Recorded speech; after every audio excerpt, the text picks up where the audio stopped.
Before we go any further, I think we should get our proton packs. Good idea.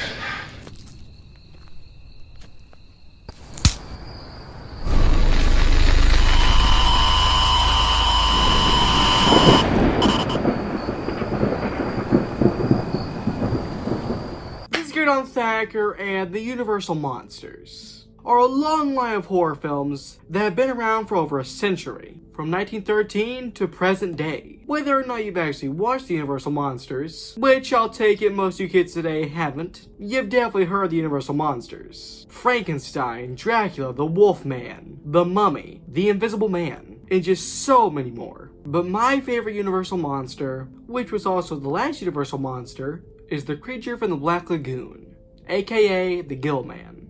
There's always been something about the Gill Man that I've always loved. But like all the other monsters, who have dozens of films, the Gill Man only got 3. But why is that? Why out of all the Universal Monsters, is the Gill Man that got the short end of the stick? And was the creature from the Black Lagoon the cause of the end of the classic age of the Universal Monsters? Now I'm not going to go over the entire history of the Universal Monsters. That's a topic that deserves its own video. But as mentioned, the Universal Monsters began in 1913, with Dr. Jekyll and Mr. Hyde, and have continued to this very day, the latest of which was Abigail, and upcoming in January, Wolfman. But the Universal Monsters can be categorized into 3 different phases. The Classic Era, from 1913 to 1956, the Remake Era, from 1979 to 2018, and what is being called the Modern Era, from 2014 to the present day. And for today's video, we'll be sticking with the Classic Era, which began with Dr. Jekyll and Mr. Hyde, and ended with The Creature Walks Among Us. I swear, if I see one comment, I will scream. But we're getting a bit ahead of ourselves. How did the creature from the Black Lagoon even come to be in the first place? Well, our story begins in 1941, when William Allen went to a dinner party during the filming of Citizen Kane, when cinematographer Gabriel Figueroa told him the myth of the half-fish, half-man living in the Amazon River. Alain wrote some brief story notes and called it the Sea Monster. 10 years later in 1952, using Beauty and the Beast as inspiration, Maurice Zim made a treatment, which is pretty much a summary of a film and or series, which Harry Essex and Arthur Ross rewrote as The Black Lagoon. Jack Arnold was hired to direct the film, as he was good at filming films in 3D, which they wanted this movie to be in. Melissa Patrick would create the design for the Gill Man. Sadly, for nearly half a century, Bud Westmore took credit for the design. All Westmore did was being a part of the makeup department. The film would star Richard Carlson, Julie Adams, Richard Denning, and Antonio Monroe, just to name a few. And the Gill Man was performed in water by Rukio Browning, who was sadly uncredited and passed away just last year. Rest in peace. He apparently held his breath for up to 4 minutes at a time. When the Gill Man was on land, he was performed by Ben Chapman, who was also uncredited. Neither one could apparently see out of the costume very well, and Chapman apparently accidentally scraped Julie Adams' head on the side of a wall while doing a scene. Ouch. And because of how the suit was made, it was very hot, and you couldn't sit down in it. The Creature from the Black Lagoon released in 1954, and had a budget of $650,000, and from what I've seen made around $3 million. It was received really well, and personally, I love this movie so much. It has that 50s monster vibe, practical effects I just love. Plans for a sequel were put into place immediately, which would release just 1 year later, in 1955, titled Revenge of the Creature. It was once again directed by Jack Arnold, and it would also be in 3D. The film would star John Agar, Laurie Nelson, and John Broomfield, just to name a few, and was also Clint Eastwood's screen debut. Well, I guess now we all know. The screenplay would be written by Martin Berkeley. Rukio Browning would return to perform the Gill Man underwater, and Tom Hennessy performed the Gill Man on land.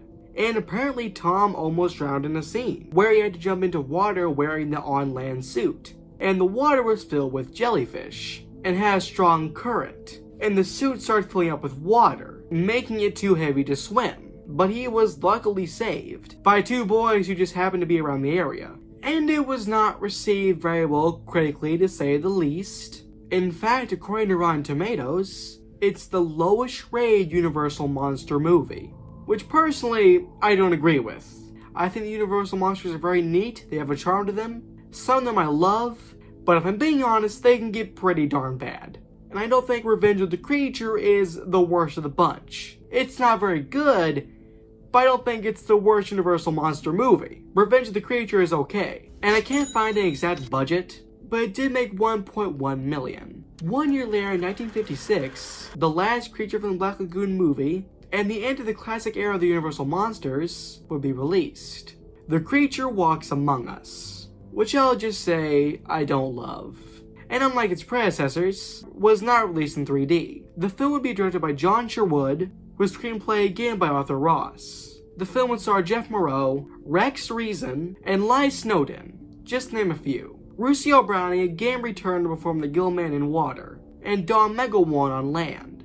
Walks Among Us wasn't received very well. Again, I can't find an exact budget, but it made around $1 million. And with that, the classic era of the Universal monsters came to an end. But is the Creature from the Black Lagoon the reasoning for the end of the classic era of the Universal monsters? No. By the time Black Lagoon came out, the classic era of the Universal monsters was already coming to an end. Because quite frankly, there just wasn't anything else to do. They already made dozens of movies about the individual monsters, they started doing crossovers with the monsters, and just a friendly reminder that the first cinematic universe was the Universal Monsters. Marvel, eat your heart out. By the 1950s, the Universal Monsters had already been around for more than 50 years. People got fatigued. The Black Lagoon trilogy gave a brief spark of life for the Universal Monsters.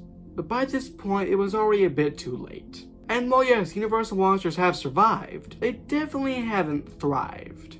As nowadays, they get rebooted every other year or so. And as for the Gill Man, he hasn't appeared in a Universal Monster movie since The Creature Walks Among Us. There have been many attempts at remakes over the years. In 1982 with John Landis, 1992 with John Carpenter, in 1995, Herschel Wingrod and Timothy Harris would write a script that Universal would pitch to Peter Jackson, but he turned it down instead for King Kong. In 1996 with Ivan Reitman. In 1999, after the success of the Mummy remake, a remake of Black Lagoon was considered. In 2002, Guillermo del Toro was attached to remake the film, but Universal didn't like what he wanted to do with it, so instead he went to Fox and made The Shape of Water. In 2005 with Breck Eisner, in 2009 with Carl Eric, in 2012 Universal themselves announced they were doing a remake, just titled Black Lagoon. This would eventually be cancelled in 2020. There was also a planned movie for the Universal Dark Universe. But you know, the Mummy happened, and thankfully that universe didn't continue.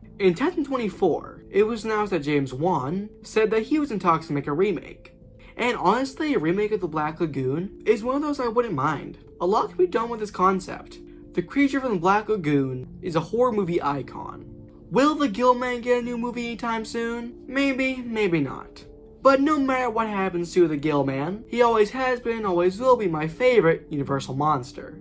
But let me know in the comments below, which Universal monster is your favorite? Also, if you've been enjoying this video, consider liking and subscribing, and join the subreddit and the Discord server. Bye guys for now! Bye, Scarlet Thacker.